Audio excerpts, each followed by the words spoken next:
And then tomorrow, showers and thunderstorms, get this, 3 to 5 inches of rain expected additionally tomorrow.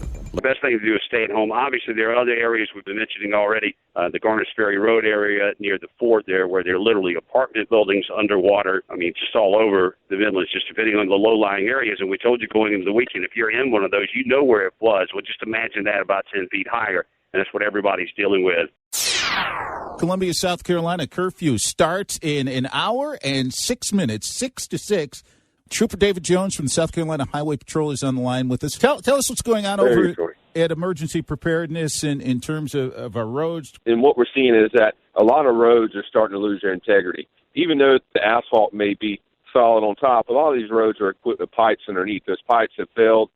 It's pretty much washed away. So possibly the first time a vehicle hits them, they could collapse.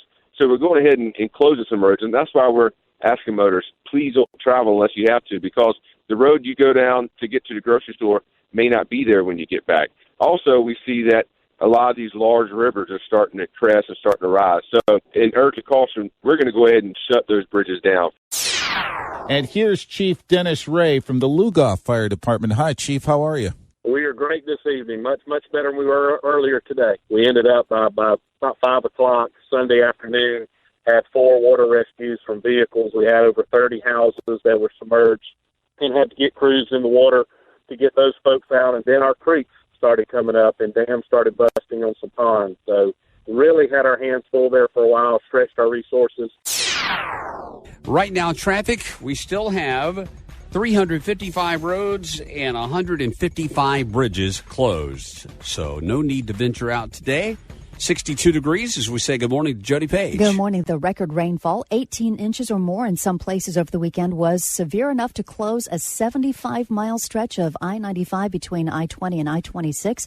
That didn't even happen during 1989's Hurricane Hugo. We're beginning to move from the emergency response phase into more of assessment and recovery modes. And this is part of a process that we are going through. But we're not completely out of the woods yet. If you do not absolutely positively have to be out on the roads, stay home.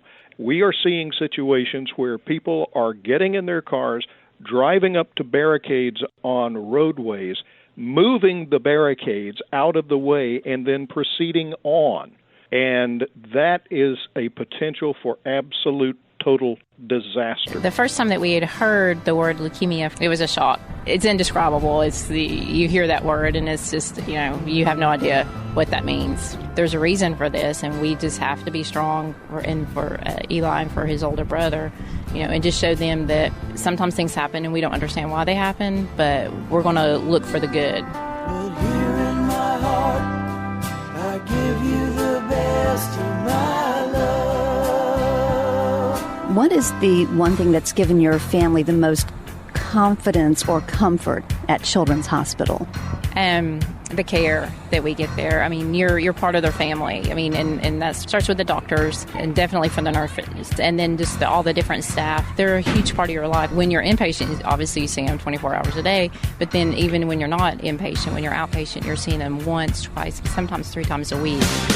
You're simply the best.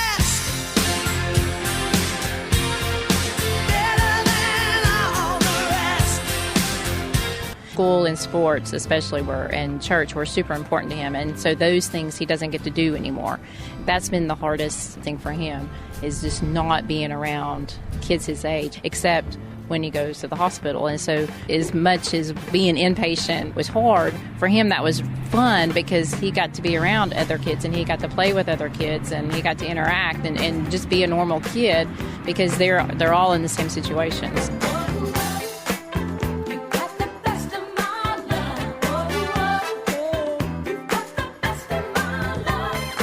I know nothing about sports, right? You're going to have to educate me, Eli. So when you grow up, you want to be either a baseball player or something else? Or motocross or a muscle jam.